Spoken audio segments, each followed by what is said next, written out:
तो हमने ये देखा कि सॉलिड स्टेट में से जब हम लिक्विड स्टेट को करते हैं कन्वर्ट हीट से, तो हम उसे मेल्टिंग कहते हैं। अगर हम इसी लिक्विड स्टेट को फिर से सॉलिड स्टेट में ले जाते हैं वाया कूलिंग, तो हम उसे फ्रीजिंग कहते हैं। इस लिक्विड स्टेट को जब हम हीट करते हैं और गैसियस स्टेट में कन्वर्ट हो जाता है, तो हम उसे बॉइलिंग कहते हैं।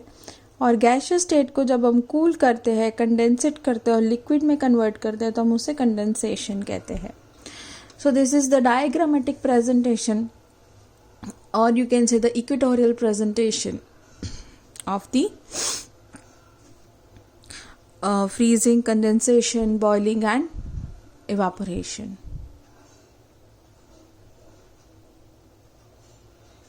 Okay, not evaporation, I'm sorry, melting, freezing, boiling and condensation. Yeah. Now moving to latent heat. Now what is the word means latent heat? Latent heat क्या है? So the latent heat energy which has to be supplied to change the state. ये heat energy है जो हमको state change करने में help करती है, पर इससे टेम्परेचर नहीं बढ़ता है।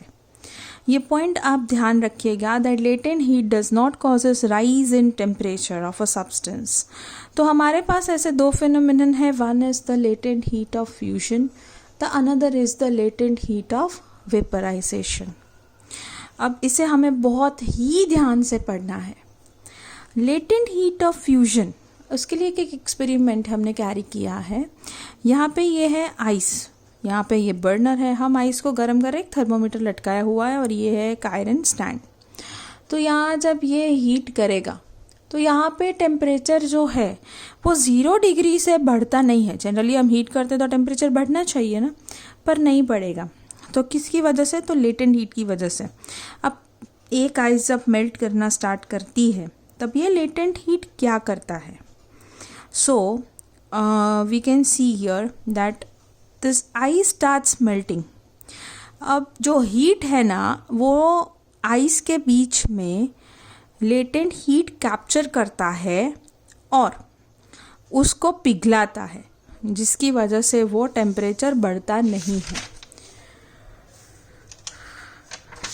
अगर आपको नहीं पता चला हो तो I am explaining you one more time that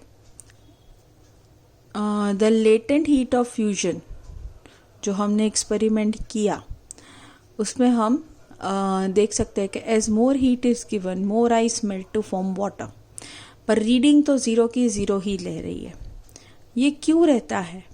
क्योंकि लेटेंट हीट की वजह से। As long as there remains even a little ice in the beaker, जब तक आइस बीकर में आइस फॉर्म में है तब तक टेम्परेचर राइज नहीं होगा, इट विल रिमेन कॉन्स्टेंट। मतलब there is no rise in temperature. It is only when the ice is melted that the temperature of water is from the ice. जब ice water बन जाता है तभी आपको temperature high मिलेगा. So the heat which is going into the ice, जो heat ice में जा रही है और उसका temperature increase नहीं करने दे रही है ice के melt होने के बाद भी, उसे हम कहेंगे latent heat. ठीक है? So that is latent heat of fusion.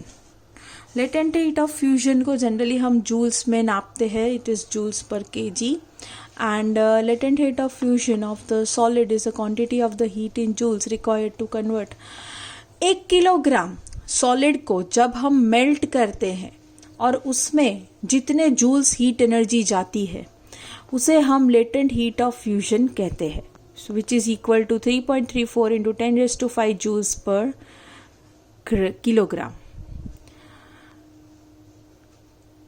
Okay,